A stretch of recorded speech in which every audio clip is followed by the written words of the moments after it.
There is a clay tablet that does not appear in any museum. Not in the British Museum, not at the University of Pennsylvania, not in Baghdad. It was photographed by a French archaeologist in the spring of 1967, briefly examined by 3 independent translators, and then it vanished into a private collection somewhere in Northern Europe. The 3 translations survive. The tablet does not. What it describes is older than every religion you have ever heard of. Older than Christianity, older than Judaism, older than the pyramids themselves.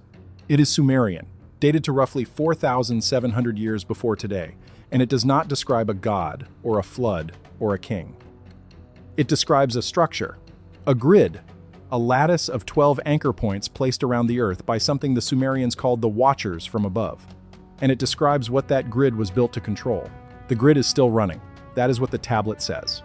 It has been running since long before written history began, and the 12 anchor points have been doing the same thing in the same way for thousands of years.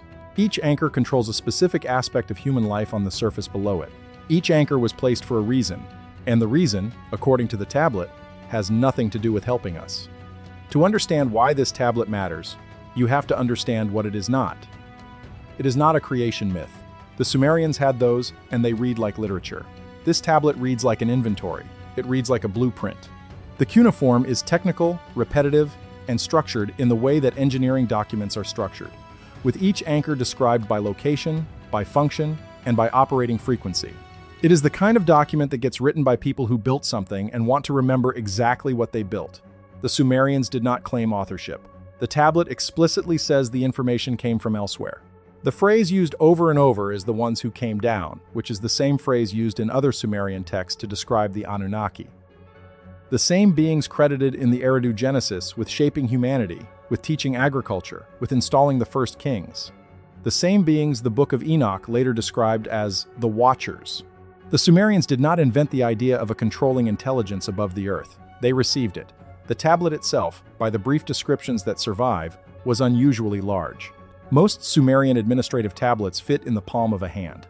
This one, according to the French archaeologist who photographed it, was roughly the size of a large book.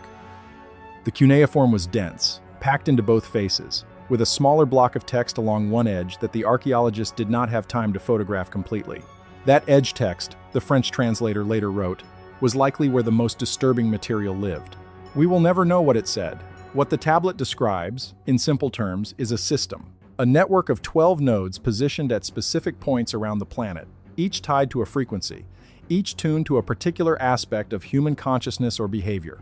Some of the anchor points sit over geographic features that still exist. Some sit over places that have been destroyed or buried. Some sit over open ocean. The pattern is not random. The pattern follows a geometry that modern researchers have noted resembles the icosahedron, a 12-faced shape that appeared in esoteric diagrams for centuries and was, until recently, dismissed as fringe nonsense.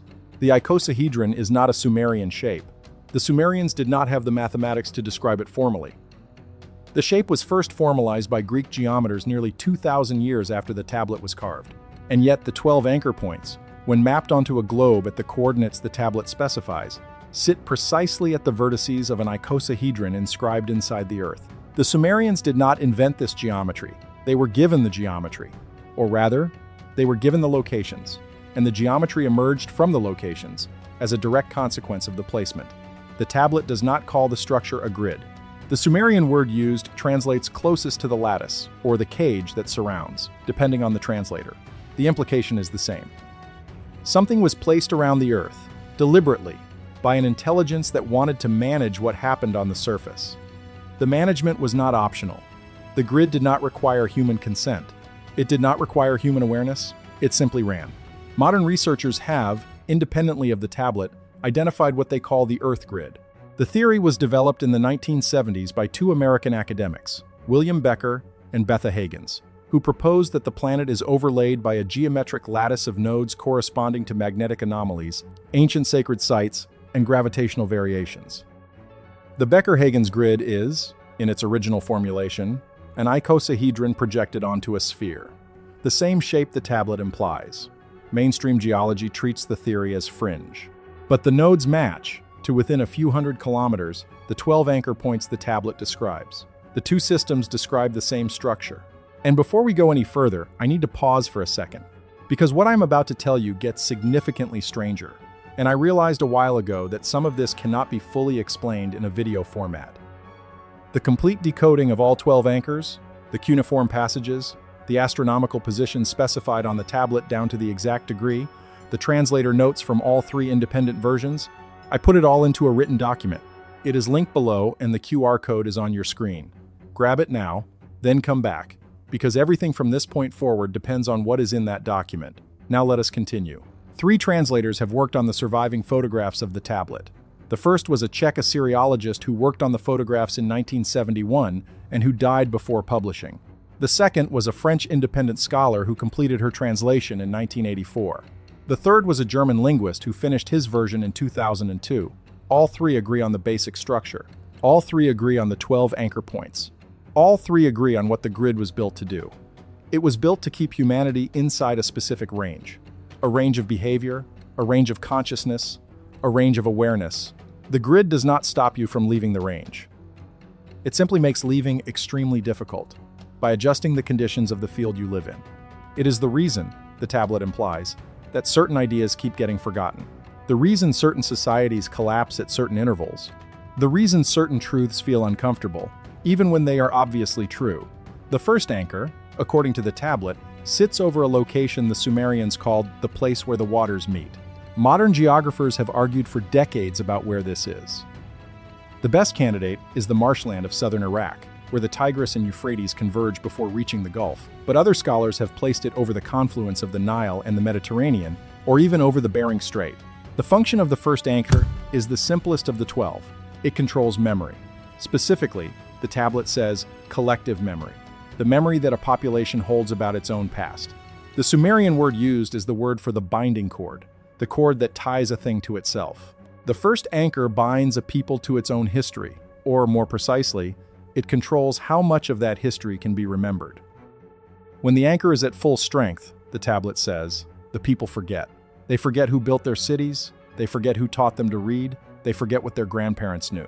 They forget the names of the ones who came before. And this forgetting is not natural. It is induced. It is the deliberate function of the anchor. If you have ever wondered why every ancient civilization on Earth seems to have lost the memory of its own origins around the same time, why the megalithic structures across continents are uniformly attributed to lost knowledge, why even the Sumerians themselves wrote about a previous civilization they could not name, the tablet provides an answer. The first anchor was turned up, and the memory was severed. The second anchor sits over the high mountain country, which most translators place in the Caucasus, though the German version argues for the Pamirs. Its function is language, specifically the maintenance of confusion between languages. The tablet says the second anchor was built to keep the tongues divided. The story of Babel, the story in the Hebrew scriptures where humanity was suddenly unable to understand each other, the story Christian commentators have treated as a metaphor for divine punishment, may have been a memory of the second anchor being activated. When you cannot understand the language of your neighbor, you cannot share knowledge with him. You cannot coordinate. You cannot organize across distance. The second anchor, the tablet says, was built to prevent humanity from coordinating at scale. The Romans broke through it temporarily. The Catholic Church broke through it for a few centuries with Latin. The British Empire broke through it for a few generations with English. But the underlying pressure of the second anchor, the tablet says, always reasserts itself. The languages always divide again. The third anchor sits over the ocean, the Pacific specifically. The translators all agree on this, though they argue about the exact latitude. The third anchor controls sleep. Not whether you sleep, but what happens to you while you sleep. The tablet says the third anchor was built to read the dreams of humanity and to insert specific images into them. This is the part where most readers stop and decide the tablet must be a forgery. But the cuneiform is clear, and the 3 translations agree. The third anchor reads, and it writes. It reads the contents of human dreaming, presumably for the purpose of monitoring what humanity is thinking, and it writes specific symbols and impressions into the dream field, presumably to plant ideas or reinforce existing ones. The tablet does not say who is doing the reading or what they do with the information. It only says that it is happening, continuously, every night, all over the planet. And it has been happening for as long as the third anchor has been running, which is to say, for as long as humans have been sleeping in their current form. There is no defense against the third anchor that the tablet describes. No ritual, no posture, no chemical that turns it off. The tablet simply reports the function. The implication, the French translator argued in a footnote, is that every dream every human has had since the third anchor was installed has been monitored, read, and indexed by whatever runs the grid. The fourth anchor is the one that most modern readers find easiest to accept because the function maps cleanly onto something we are already experiencing. The fourth anchor sits over what the tablet calls the great city of the future, a phrase the translators have struggled with, but which the German version reads as the most populous city of the age. The function of the fourth anchor is attention. It controls what people pay attention to. The tablet describes the fourth anchor in language that the German translator described as eerie. The anchor, the tablet says, draws the eyes. It draws the eyes to the small, bright things, to the things that move fast, to the things that promise reward. It keeps the eyes away from the slow things, the deep things, the things that require patience to understand. The fourth anchor was built, the tablet says, to keep humanity looking in the wrong direction, so that the population would never notice the grid itself, so that the population would never look up. You may notice that this matches the experience of being alive in the current era with disturbing precision. You may notice that it matches the experience of using a phone. The German translator noticed this too. He included a footnote in his translation suggesting the fourth anchor may operate through whatever technology is dominant in a given era, and that the current era simply provides the most efficient interface ever built for that purpose. Whether this is true or coincidence is a question the tablet does not answer. Before we move on to the fifth anchor, stop for a second. What you just heard about the fourth anchor is the part that changes everything, but it only makes sense when you see it written out next to the original Sumerian notation. The geographic coordinates, the frequency, the exact cuneiform phrase the tablet uses for draws the eyes. It is all in the document linked below. Take 5 seconds right now, grab it, and then come back, because what comes next builds directly on it. The link is in the description. QR code is on your screen. The fifth anchor sits over what the tablet calls the trembling ground. Modern translators have placed this over the seismic belt that runs through the Mediterranean and the Anatolian Peninsula. The function of the fifth anchor is fear, specifically ambient fear. The kind of low background anxiety that does not have a specific cause but simply sits in the chest of an entire population. The tablet says the fifth anchor was built to maintain a steady level of fear in the human population, because fear, the tablet says, makes a population easier to direct. A frightened population accepts authority. A frightened population trades freedom for safety. A frightened population stops asking deep questions. The fifth anchor does not generate fear out of nothing.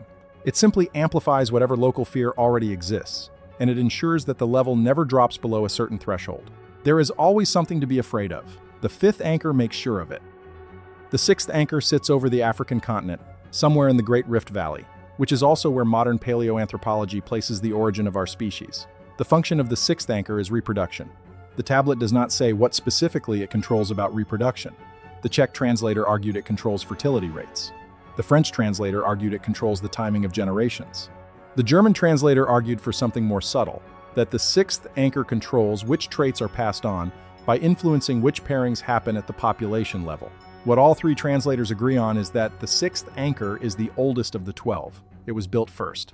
It was running before the others were installed. The tablet implies that the entire grid was built around the sixth anchor, that the rest of the structure was added later, to manage a species that the sixth anchor had already been shaping for a very long time. The seventh anchor sits over the high plateau of Central Asia, which most translators place over Tibet, though one version places it over Mongolia. The function of the seventh anchor is the awareness of death, specifically the suppression of that awareness. The tablet says the seventh anchor was built to dampen the human capacity to think clearly about death, because a population that thinks clearly about death, the tablet says, behaves very differently from a population that does not. A population that genuinely understands it is going to die does not waste decades on accumulation. It does not surrender its time for someone else's benefit without good reason. It does not tolerate meaningless work. The seventh anchor, the tablet says, was built to keep humanity in a state of denial about mortality, so that the population would remain productive, compliant, and willing to defer satisfaction to a future that, for many, will never arrive. The eighth anchor sits over the southern polar region, the area we now call Antarctica. The function of the eighth anchor is the perception of time. The tablet says the eighth anchor was built to make time feel the way it currently feels, which is to say, linear, one-directional, and accelerating with age. The Sumerians, the tablet implies, did not originally experience time this way. They experienced it as a field, with the past, the present, and the future all accessible to attention. The 8th anchor was built to collapse that field into a single moving point. To trap human consciousness in the now, with only memory of the past and only anticipation of the future, never direct access to either. The implication of the 8th anchor, the German translator wrote, is that the experience of time itself, the experience that everyone alive treats as the most basic feature of reality, is a manufactured experience. It is the output of a specific anchor doing a specific thing. Turn the anchor off, the tablet implies, and time would behave differently. How differently, the tablet does not say. But the 8th anchor, more than perhaps any other, suggests that the very texture of consciousness is engineered. The 9th anchor is the one that produces the most discomfort when modern readers encounter the translation. The 9th anchor sits over the Indian subcontinent, in a location the tablet describes only as the place where the rivers meet the holy mountain. Its function is love, specifically the regulation of love. The tablet says the 9th anchor was built to permit love, but to bound it, to allow love to exist within certain frames, within family, within romantic pairing, within tribe, but to prevent love from expanding beyond those frames into a universal field. Universal love, the tablet implies, is the one state of consciousness the grid most strongly resists. Because universal love makes the entire grid unnecessary. The German translator devoted an entire essay to the 9th anchor, arguing that it was, in his words, the most important of the 12. Every other anchor, he wrote, manages a different aspect of the human field, but the 9th anchor manages the one aspect that, if released, would dissolve every other layer of control. Universal love is the solvent. The 9th anchor is the container. As long as the container holds, the grid functions. The moment the container breaks, the grid loses its grip on everything else. The 10th anchor sits over the eastern seaboard of what is now North America, which the tablet describes as the new land across the Great Water. The function of the 10th anchor is belief. Specifically, the maintenance of belief in systems. Religious systems, political systems, economic systems. The tablet says the 10th anchor was built to keep humanity attached to abstractions, to keep human attention on doctrines and theories rather than on direct experience. Because a population that pays attention to doctrines is a population that can be steered by changing the doctrines. The 11th anchor sits over the northern polar region. Its function is the connection between the individual mind and what the tablet calls the wider field, which the translators have all rendered differently. The Czech version called it the higher self. The French version called it the source. The German version called it the field of the all. Whatever it is, the 11th anchor was built to limit the connection, to allow brief contact in moments of crisis or peak emotion, but to prevent stable, durable contact. The tablet says that without the 11th anchor, every human being would be in constant connection with the wider field. With the 11th anchor running, contact is rare, brief, and easily dismissed. What the 11th anchor prevents, the tablet says in its most striking passage, is not the existence of the wider field. The field is always there. The field is what we are made of. What the 11th anchor prevents is the realization of that fact. The realization that the self is not separate, that the boundary between self and field is not a wall but a membrane, and that the membrane can be made to thin or to thicken depending on the pressure of the anchor. Most human beings, the tablet says, live their entire lives without realizing the membrane is there. The 12th anchor is the one that the tablet describes in the most detail. The 12th anchor sits at the center of the grid, not at a geographic location, but at an altitude. It hovers, the tablet says, above the surface of the Earth, in the region we now call the upper atmosphere. The 12th anchor is not exactly an anchor. It is the controller. It is the node that coordinates the other 11. It is what makes the grid a grid rather than 11 independent installations. The position of the 12th anchor the tablet specifies is not fixed. It moves. The exact phrasing is the one that watches moves with the watched. Modern translators have read this as a description of orbital motion, possibly geosynchronous, possibly something more elaborate. The French translator suggested the 12th anchor follows the population, drifting slowly across the upper atmosphere to remain centered above the densest concentrations of human beings. As the population shifts, the controller shifts with it. Always above, always watching. The 12th anchor, the tablet says, can adjust the other 11 in real time. It can turn one up and another down. It can shift the relative pressure of the entire system depending on what the controllers above want from the population below. The 12th anchor is the steering wheel. The other 11 are the wheels. And the 12th anchor, the tablet says explicitly, is staffed. It is not automatic. It is operated by beings the tablet does not name but which it describes in language consistent with the descriptions of the Anunnaki found in the other Sumerian texts. The grid is not an artifact. The grid is a machine that someone is running, and it has been running, according to the tablet, since before the first city was built. This is the part of the translation that the Academy has refused to engage with. Because if the tablet is real, and the translation is correct, then human civilization, as we have known it, has been managed. Not invented by us, not developed by us. Managed by something else, for purposes that the tablet does not fully explain. The tablet does not say how to turn the grid off. It does not say whether the grid can be turned off. It says only that the grid exists, that it has 12 anchor points, and that each anchor controls a specific aspect of human life. It says the controllers above are watching.